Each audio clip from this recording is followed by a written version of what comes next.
থাক থাক ওটা থাক ছবি তুলে নিয়েছে তো আচ্ছা ছবি তুলছি ছবি তুলে এই দেখেন দেখেন ওর সিগনেচার নিচে এই দেখেন এই আমি দেখাচ্ছি 1 মিনিট এই দেখেন সিগনেচার নিচে এবং এই সিগনেচারটা নেওয়ার পরই ও বলছে ভোট কেন্দ্রে ঢোকার পর আপনার এই ব্লাড টেবিলে গেছে, টেবিলে যাওয়ার পরে স্লিপ মিলাইলো, মিলানোর পর আপনার ভোট হয়ে গেছে। কে বলছে? বলতেছে যারা ভোট ই করতে লিস্ট করতেছে আর কি করতে আপনি কোন এলাকার আঙিনায় তারা এসেছিল, তো নির্বাচনী আঙিনায় এটা তো আসলে একটা ব্যর্থ, কোনো সন্দেহ নেই। তার পরবর্তীতে প্রিজাইডিং অফিসারকে বলা হয়েছে এবং এআরও এই ব্যাপারে এখন অনেক ভেরি স্ট্রিক্ট। আমার ভোট তো আগেই হয়ে গেছে। জীবনের প্রথমবার ভোট দিতে এসে এমনই বিস্ময়কর অভিজ্ঞতার কথা জানিয়েছেন এক ভোটার। কেন্দ্রে গিয়ে তিনি দেখেন তার ভোট ইতোমধ্যেই দেওয়া দেখানো হয়েছে। ঘটনাটির ভিডিও সামাজিক যোগাযোগ মাধ্যমে ছড়িয়ে পড়ার পর ব্যাপক আলোড়ন সৃষ্টি হয়েছে। এদিকে চলমান নির্বাচনকে ঘিরে নানা প্রশ্ন তুলছেন রাজনৈতিক বিশ্লেষকরা। পাশাপাশি বরগুনা পৌরসভা ভোটকেন্দ্রে রাতেই রেজাল্ট শিটে স্বাক্ষর নেওয়ার অভিযোগও উঠেছে, যা পরিস্থিতিকে আরও বিতর্কিত করে তুলেছে। তো দর্শক, এসব ঘটনার বিস্তারিত জানতে আমাদের চ্যানেলটি সাবস্ক্রাইব করুন এবং ভিডিওটি শেষ পর্যন্ত দেখুন। ছবি তুলে নিয়েছে তো আচ্ছা ছবি তুলছি ছবি তুলে এই দেখেন দেখেন ওর সিগনেচার নিচে এই দেখেন এই আমি দেখাচ্ছি 1 মিনিট এই দেখেন সিগনেচার নিচে এবং এই সিগনেচারটা নেওয়ার পরই ও বলছে 15টা সিগনেচার দিতে হবে। আমি বলছি 15টা কেন, ও 100টা সিগনেচার দিতে বাউন্ড, কারণ ও এখানে এই আমি চিফ প্রেসিডেন্ট। হ্যাঁ চিফ প্রেসিডেন্ট। তাহলে সেখানে কেন সে এই সিগনেচারটা আগে নিচ্ছে এবং এটা নিয়েই আমাদের দাবি ছিল। কেন আপনি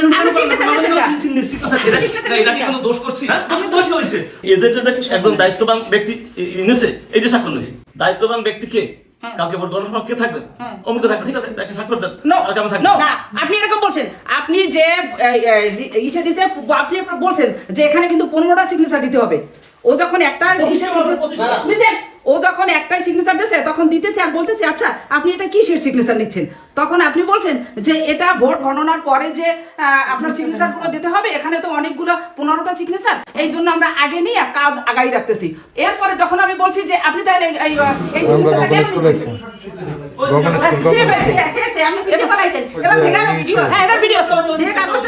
এই যে এটাকে তো আমরা নেগেটিভ করি। আপনি দেখেন পরে আমি যখন এবং বলছি সিলতে বলছি, তারপর আপনি সিলছেন অনেকবার, আমরা তারপরে নামি নেই, যতক্ষণ আপনি ছিলেন না তারপরে নামি নেই। সন্ধ্যার পরে 7:30-8টার দিকে আমাদের প্রধান এজেন্ট যে উনি বললো যে আপা এজেন্টদের কার্ড দেবে, আপনি কার্ডটা নিয়ে যান, ওনারা এখন দিচ্ছে। তা আমরা আসলাম, তখন ওনারা বললো আচ্ছা আপনাদের ভিতরে চিফ এজেন্ট কে? উনি। তা আমি বললাম যে হ্যাঁ মহসিন আমাদের চিফ এজেন্ট। এটা বলার পরেই উনি মহসিনের সামনে একটা ফর্ম আগাই দিল, একটা এরকম শিট, এটা আগাই দিল আর আমাদের দেখাইলো এই আপনাদের কার্ড। তো এটা বলার পরে ওই আগাই দিচ্ছে, ও সিগনেচার দিতেছে আর বলতেছে আচ্ছা এটা কিসের সিগনেচার নিচ্ছেন? তা বললো এটা আমাদের কাজ আগাই রাখতেছি। আমি তখন বললাম যে এটা কিসের কাজ আগাই রাখতেছেন? ওরে দিয়ে আমাদের কার্ড দেবেন, আমরা কার্ড নিয়ে যাবো, আমরা তো সিগনেচার আগেই দিছি। বলে এটা রেজাল্ট শিটে সিগনেচার নিচ্ছে। তখন ও বললো যে কেন রেজাল্ট শিটে নিচ্ছেন? আমি তখন বললাম আপনি এতক্ষণ আইনের কথা বললেন, আমাদের বুঝাইলেন যে আমরা এত বছর যেরকম ভোট হয়েছে এবার কিন্তু সেরকম না, সব জায়গায় ক্যামেরা থাকবে, আপনারা সাবধানে সব কাজ করবেন, এইসব বললে এখন আপনি তো বেআইনি কাজ করলেন প্রথমেই। আমরা এজেন্ট ফর্ম জমা দেওয়ার জন্য আসি, আসার পরে আমরা সবাই যাওয়ার পরে বলতেছে যে ইসে মানে সই দেন। সে প্রথমে মানে রেজাল্ট শিট আমার সামনে দিয়েছে, আমি প্রথম বুঝি না যে রেজাল্ট শিট 15টা কাগজ রেজাল্ট শিট তৈরি করবে। তা আমি একটা সই দিয়ে ফেলাইছি, দেওয়ার পরে দেখি যে রেজাল্ট শিট। আমি বলি আপনি এই যে রেজাল্ট শিটে সই নেওয়ার অধিকার কি আপনার আছে? এখন কি নির্বাচন হয়েছে যে আপনি আগাম আমার দ্বারা রেজাল্ট শিট নিলেন? কয় এটা ইসের সুবিধার জন্য, আগাই নেওয়ার জন্য, কালকে যাতে আপনাদের কষ্ট না লাগে। আমি এই কষ্ট তো আপনার আমার দেখানোর দরকার নেই, আপনি কেন নিলেন? এই নিয়ে সে বলছে যে এটা নিয়মে আছে, অনেক কথা সে বলছে এবং এটা আমরা আবার সাথে সাথে ভিডিও ধারণ করছি এবং ভিডিওতে সে ডকুমেন্টস আছে, সে স্বীকার করছে। এই বিষয়টা হচ্ছে যে এসেছে সেটা তদন্ত সাপেক্ষ এবং আপনাদের একটা গ্রুপ অফ পিপল থেকে যেহেতু বিষয়টা এসেছে, আমি এখানে কোনো ধরনের কোনো স্পেসিফিক কোনো তথ্য বা এই বিষয়ে হচ্ছে যে কোনো মন্তব্য এই মুহূর্তে করতে যাচ্ছি না। হ্যাঁ, আমি এই বিষয়ে মন্তব্য এই মুহূর্তে করতে যাচ্ছি না। ভোট কেন্দ্রে ঢোকার পরে আপনার এই ব্লাড টেবিলে গেছে, টেবিলে যাওয়ার পরে স্লিপ মিলাইলো, মিলানোর পর আপনার ভোট হয়ে গেছে। কে বলছে? বলতেছে যারা ভোট ই করতে লিস্ট করতেছে আর কি করতে। আপনি কোন এলাকার ভোটার? আমি এই এলাকার ভোটার, 18 সেপ্টেম্বর ভোটার। কখন এসেছেন এখানে? আসি প্রথম সকালে, একদম সকালে। স্লিপটা কোথায়? স্লিপটা ওই স্যারের কাছে। এখন কি আপনি ভোট? হ্যাঁ, ভোট দিতে পারিনি। হ্যাঁ বলতেছে আমার ভোট বলে হয়ে গেছে আর আগে। কে বলছে? আমি বলছি ভিতরে। মানে কি বলেছিলেন যে আমার ভোট দিতে চাই আপনি? তারপর হ্যাঁ আমি ভোট দিতে চাইছি, কিন্তু হ্যাঁ বলতেছে আপনার ভোট তো হয়ে গেছে। আমি তো ভোট দিইনি। ভোট দেননি? না, ভোট দিইনি। এই যে আর্মি আসছে কি বললেন? আমি তাদের কাছে কমপ্লেন জানাইছি, তারা চেক করতেছে। পরে বলছে যে তাহলে আসেন আপনি, পরে আমি চেক করতেছি। কাদের কাছে কমপ্লেন জানাইছে? আমি আর্মির অফিসারের কাছে কমপ্লেন জানাইছি। তারা এখন আপনাকে নিয়ে আসছে? হ্যাঁ, তারা নিয়ে আসছে, আসে চেক করতেছে। এই বিষয়টা কি আপনার কিছু বলার নেই? আমার বলার কি, জীবনের ফার্স্ট সুষ্ঠু নির্বাচনে ভোট দিতে আসলাম, আসার পরে দেখি যে আমার ভোট আগেই হয়ে গেছে। এখন হইলে মানুষ এখনো 2 নম্বরই করে, মানুষের ভোটার আইডি কার্ড দিয়া বা কোনো কিছু দিয়ে এখনো মানুষের ভোট আরেকজনের, আর কিছু বলার নাই। জীবনের ফার্স্ট ভোট দিতে মনটা খারাপ হয়। প্রিয় দর্শক, মাশাল্লাহ মাশাল্লাহ মাশাল্লাহ, এরকমই নির্বাচন হয়তো বা ডক্টর ইউনূসের জিরো তত্ত্বের চালারা চাইছিল। বিশ্বাস করেন, আমি প্রকৃতপক্ষে চিন্তায় পড়ে গেছি। কারণ যারা এই ধরনের বয়ান, এই তো নির্বাচনের যে সরঞ্জাম চলতেছে এই মুহূর্তে দিচ্ছেন, এবারের নির্বাচন হবে, আমি কিন্তু ইউনূসের কথা বলতেছি না, আমি অন্য লোকের কথা বলতেছি। মানে এই ইউনূস সাহেবের বক্তব্যকে নিয়ে যে যারা গর্ব করতেন, গর্ব করে মানে সামনাসামনি যে মানুষগুলো কথা বলতে, আশেপাশের মানুষ, যে এবারের নির্বাচনে কোনো কারচুপি হবে না, একেবারে টু দ্য পয়েন্টে সুন্দর ভোট হবে, এবং সেই ভোট হবে ডক্টর ইউনূস যেভাবে বলছে ঠিক সেইভাবে হবে। তাকে আপনারা চেনেন নাই, ডক্টর ইউনূসকে আপনারা চেনেন নাই। তিনি যেটা বলেন সেটা করবেন। তিনি তো একেবারে বিশ্বমানের মানুষ, বাংলাদেশে আসছেন, তিনি নির্বাচন করতেছেন, সারা বিশ্ব তাকিয়ে আছে, এই করবে সেই করবে। মোবাইলের দেখেন না, বিকাশ ডাউন করে দিছে, যাতায়াত বন্ধ করে দিছে, মানে এই ধরনের বয়ান যারা দিত, নেট স্লো করে দিছে, এত এত প্রস্তুতি, এবং এই নির্বাচনটা আদৌ একেবারে সলিড নির্বাচন হবে, ভোট দিন ভোট দিন, এরকম ভাবে যারা ভোট চাইছেন তাদের মুখে ছাই আগেই। তাও আবার কবে? আমি আজকে ভিডিও করতেছি, এখন ভোর 7টা বাজে, মানে এখন থেকে ভোট শুরু, এখন থেকে ভোট শুরু, বিকেল 4টা পর্যন্ত দিবেন। কিন্তু এটা হচ্ছে আনুষ্ঠানিকতা, কিন্তু ভোট শুরু হয়েছে গতকাল বিকেল থেকে। অনেকে বলতেছেন সন্ধ্যা থেকে, কিন্তু বিকেল থেকেই ভোট শুরু হয়েছে। কিভাবে ভোট শুরু হয়েছে আমি আপনাদেরকে বলি। প্রথমে আমরা দেখলাম যে টাকার ছড়াছড়ি, কিভাবে এই টাকা ওরে না, এই টাকার ওজন অনেক, ব্যাগে বস্তা করে নিয়ে যাওয়া লাগে, 60 লক্ষ 70 লক্ষ 1 কোটি 1.5 কোটি টাকা নিয়ে যেতেছে নির্বাচনের আগের দিন বিকেলবেলা, ধরতেছে, বলতেছে যে এটা আমার ব্যবসার টাকা। ওরে বাবারে, এইভাবে হাত দিয়ে মুখ লুকাইয়া থাকে ক্যামেরার সামনে, মানে লজ্জা শরম, অথচ দাবি করতেছে তার ব্যবসার টাকা। যদি ব্যবসার টাকায় হয় তাহলে পরে মুখ আড়াল করার কি দরকার? আপনি এই প্রশ্নটা আসে। তারপরে দেখেন আজকে নির্বাচন, আজকে হচ্ছে 12 ফেব্রুয়ারি, 11 ফেব্রুয়ারি সন্ধ্যার থেকে ব্যালট পেপারে সিল মারা শুরু হয়ে গেছে। এমন সিল মারা শুরু হয়ে গেছে, মানে একটা কেন্দ্রে যে বুথ থাকে, ধরেন 4টা বুথ বা 5টা বুথ, তাহলে 5টা বাক্স, এক্সেস বাক্স থাকে, কারণ যদি ফুল হয়ে যায় কোনো এক বুথের, সব বাক্সের মুখ খোলা, সব বাক্সের মুখ খোলা, এবং মানে সিল মারার প্রস্তুতি চলতেছে। আপনি ভাবুন যে মেটিকুলাসলি প্রফেসর ইউনূসের এই নির্বাচনটা, এমন নির্বাচন করতেছেন, প্রিসাইডিং অফিসার তিনি একটা রাজনৈতিক দলের আমির। আপনি ভাবুন যে প্রিসাইডিং অফিসার নিয়োগ দিছে তিনি, মানে ছোটখাটো কোনো পদে না, আমির পদে ছিলেন। কোন পদে? আমির পদে, এবং তিনি সাবেক। এরকম মানুষদেরকে আপনি ভাবেন। আমাদের কিন্তু গ্রাম বাংলায় একটা কথা আছে যে যে মাছ ছুটে যায় সে মাছ কিন্তু বড়ই হয়, মানে যেটা হাত ছাড়া হয়েছে সেটা কিন্তু বড়। তার মানে কি, এই যে ঘটনা, আমি তো ঘটনা একাকে বলতেছি, 2টা ঘটনা বললাম মাত্র, ধৈর্য ধরেন, আরো আছে। এই যে ভোটের যে বাক্স আগের দিন সন্ধ্যার সময়, মানে 12 তারিখ 7টা থেকে ভোট শুরু হওয়ার কথা, সকাল 7টা, 11 তারিখ সন্ধ্যা 7টা থেকে শুরু করছি। অ্যাডভান্স, গুড জব, অ্যাডভান্স লেভেলের প্রিসাইডিং অফিসার। 12 তারিখ সকাল 7টা থেকে ভোট, উনি 11 তারিখ বিকেল 7টা থেকে শুরু করছে ভোট, নিজেরাই সিল মারা শুরু করছে। এই যে প্রতিটা বাক্সের মুখ খোলা, এবং তারা ভোট শুরু করে দিছে। আপনি কি বলতে চান যে এটা প্রকাশ হয়েছে এইটাই শুধু?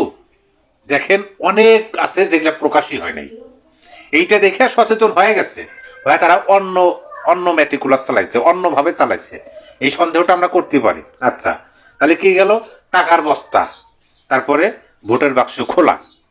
তারপরে যেটা দেখলাম, একজন প্রিসাইডিং অফিসার, সহকারী অফিসার সহ তারা গেছেন একটা রাজনৈতিক দলের নেতার বাড়িতে, রাজপথে মাঝখানে, মানে ওই নেতার বাড়ি থেকে যে কেন্দ্র, এই কেন্দ্রের মাঝখানে সাধারণ মানুষ তাদের ধরছে ক্যামেরা অন করে, কোথায় গেছিলেন কথা বলতে পারে না। আপনি একজন শিক্ষিত মানুষ, আপনি একজন প্রিসাইডিং অফিসার, সম্মানিত একটা আপনি কাজ করার জন্য আসছেন, আপনি কেন ওই নেতার বাড়িতে গেলেন? আর উত্তর নাই।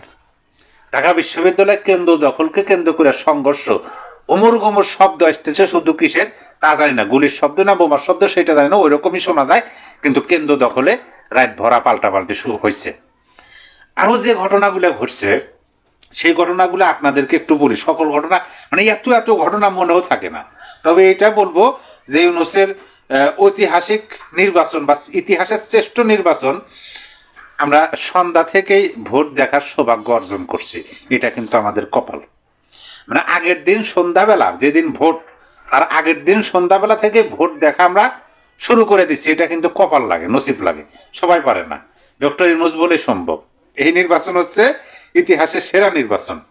এখন দেখেন, আমি আপনাদেরকে বলি, ঢাকার বিভিন্ন জায়গায় জাল ভোটের চেষ্টা আটক হয়েছে। যেগুলো আটক হয়েছে আইন শৃঙ্খলা বাহিনীর মুখোমুখি হয়েছে, সেইগুলোই তো আমরা জানতে পারতেছি। আর যেগুলো আইন শৃঙ্খলা বাহিনীর আড়ালে, মানে তারা ধরাছোঁয়ার বাইরে প্রকাশ পায় নাই, সেগুলো তো আমরা জানতে পারতেছি না। মধ্যরাতের ঘটনা, শেষ রাতের ঘটনা, মধ্যরাতে পেট্রোল পাম্পে অস্ত্র উদ্ধার, পেট্রোল পাম্পে অস্ত্র ছুঁয়ে দিচ্ছে। রূপগঞ্জে জোর করে ভোট কেন্দ্রে প্রবেশের চেষ্টা, এটা কিন্তু সকালের ভোরের খবর। ভোট কেন্দ্রে জোর করে প্রবেশের চেষ্টা। এই যে ভোটটা হইতেছে ইতিহাসের সেরা ভোট, একেবারে ঠিক কথা বলছে। কিভাবে বলছে? এরকম ভোট বাংলাদেশের ইতিহাসে হয় নাই। আগের দিন সন্ধ্যাবেলায় ভোট কাজ শুরু। আর একটা মজার বিষয় আপনাদেরকে বলি, যারা এজেন্ট চেনেন তো, বিভিন্ন প্রার্থীর এজেন্ট থাকবে প্রতিটা বুথে বুথে। এজেন্টদের সিগনেচার নিয়ে রেজাল্ট শিট আগেই তৈরি। আচ্ছা ঠিক আছে, সন্ধ্যার সময় ভোট বাক্স খুলে ভোট দিতেছে, একটু সময় লাগবে, আগে থেকে করতেছে, সবই তো পাতানো, সবই তো মানে মেটিকুলাস ডিজাইনে, ঠিক আছে, ভোট দিতেছে। রেজাল্ট শিট পর্যন্ত কি 12-13 ঘন্টা আগে বানায় রাখা লাগবে? রেজাল্ট শিটও আগে বানিয়ে রাখছে, সিগনেচার নিয়ে রেডি, মানে নির্দিষ্ট সময় শুধু টাঙায় দেবে, দেখো রেজাল্ট শিট। এই হলো অধ্যাপক ইউনূসের এটা হচ্ছে নির্বাচন, কালজয়ী, ঐতিহাসিক, বিশ্বসেরা নির্বাচন। দেখেন আজকে কি হয়। এরকম পরিবেশ পরিস্থিতির মধ্যে ভোট দিতে যাবেন কিনা সেটাও কিন্তু একটু দেখার বিষয়, একটু বোঝার বিষয়। কারণ হইতেছে ওই যে মোশাররফ করিম, বিখ্যাত অভিনেতা মোশাররফ করিমের সোয়া বাবা নাটক দেখছেন তো? সোয়া বাবা নাটকের মধ্যে পরে সে নাটকের শেষে তিনি সোয়া বাবার একটা পার্ট নেন, কিন্তু প্রথমে চাকরির ইন্টারভিউ দিতে গেছেন। কি পদে দিতে গেছেন? Computer operator. এখন তাকে ধরা হইতেছে যে স্যালাইন বানায় কিনে, স্যালাইন বানানোর নিয়ম বলেন। চাকরির ইন্টারভিউ দিতে গেছে যে কম্পিউটার অপারেটর, তিনি একজন কম্পিউটার অপারেটর সত্যিকার অর্থে, মানে অভিনয় যেটা করতেছে, তারে ধরছে কি স্যালাইন বানায় কিভাবে, সুন্দরভাবে বলে দিছে, 1 মুষ্ট গুড় 1 চিমটি লবণ দেয়া স্যালাইন হয়ে গেল। তারপরে প্রশ্ন করছে ফ্যানটা ঘুরতেছে কিসের মাধ্যমে? রাগ করে তো একেবারে ভাইবা বোর্ড থেকে উঠে এসে বাইরে যারা বসে আছে কইতেছে হয়ে গেছে, কাজ হবে না, বসে থেকে লাভ নাই, চলে যান। চাকরি যাদের হয়ে গেছে এগুলো লোক দেখানো। আসছি কম্পিউটার ট্রেনিং দিতে, কম্পিউটার অপারেটরের পরীক্ষা দিতে, আমাদের স্যালাইন বানানো ধরতেছে। যারা সোয়া বাবা নাটকটা দেখছেন তারা বলতে পারবেন চমৎকার একটা দৃশ্য। মানে সেরকমই আপনি যাবেন, ভোট হয়ে গেছে তো, না হয় অন্যজনের ভোট আপনার দেওয়া লাগবে। কারণ হচ্ছে যে আপনার আগের দিন সন্ধ্যাবেলায় যদি ভোট শুরু হয়ে যায়, কারা ভোট শুরু করছে আগের দিন সন্ধ্যাবেলা? ওই রাত থেকে ভোটার গিয়ে ভোট দিবে প্রিজাইডিং অফিসাররা। এটাও মানা যাইতো যে কোনো এক বাংলাদেশের রাজনীতিতে একটা কি বলে বিশৃঙ্খল, নোংরা, পচা রাজনীতি আমরা বলি, যে কোনো এক রাজনৈতিক দলের বা কোনো এক প্রার্থীর ওইখানে ওই কেন্দ্রে একটু বেশি বল আছে, বাহুবল আছে, তারা ভোট কেন্দ্র দখল করে বা 2-4 জন ঢুকে সিল মারতেছে, তাইলে বোঝা যাইতো যে ভোট কেন্দ্র দখল হয়ে গেছে। স্বয়ং প্রিজাইডিং অফিসাররা তারাই ভোট বাক্স খুলে নিয়ে বসে আছে, সিল মারার প্রস্তুতি নিতেছে, আর রেজাল্ট শিট প্রস্তুত করতেছে স্বয়ং প্রিজাইডিং অফিসাররা। তাহলে আপনি কি বলবেন? তাহলে আপনি যদি ভোট দিতে যান, আপনারা হয়তো বা বলবে যে আপনার ভোট হয়ে গেছে, নয়তো বা অন্যজনের ভোট দেওয়া লাগবে, কারণ আগের থেকেই তো বাক্স খোলা, বাক্স তো আর বন্ধ না, বাক্স তো খোলা আগের দিন থেকে।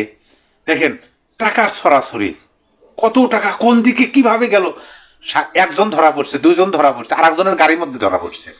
কিন্তু আরো যে কত ধরা আছে, আরো যে কত ভোট কেন্দ্র আছে, যে ভোট কেন্দ্রগুলো হয়তোবা তারা সিল মারছে, প্রকাশ্যে আসে নাই। প্রিয় দর্শক, বাংলাদেশ জাতীয় সংসদ নির্বাচনের আজকের এই প্রতিবেদনটি আপনাদের কাছে কেমন লেগেছে? আজকের এই প্রতিবেদন সম্পর্কে আপনাদের মন্তব্য আমাদের কমেন্ট করে কমেন্ট বক্সে জানাতে ভুলবেন না। আর হ্যাঁ, আপনি যদি আমাদের এই চ্যানেলে নতুন দর্শক হয়ে থাকেন তাহলে অবশ্যই চ্যানেলটি সাবস্ক্রাইব করে বেল বাটনটি অন করে রাখবেন। আজকের মতো এখানে বিদায় নিচ্ছি, দেখা হচ্ছে পরবর্তী কোনো একটি আপডেট নিয়ে।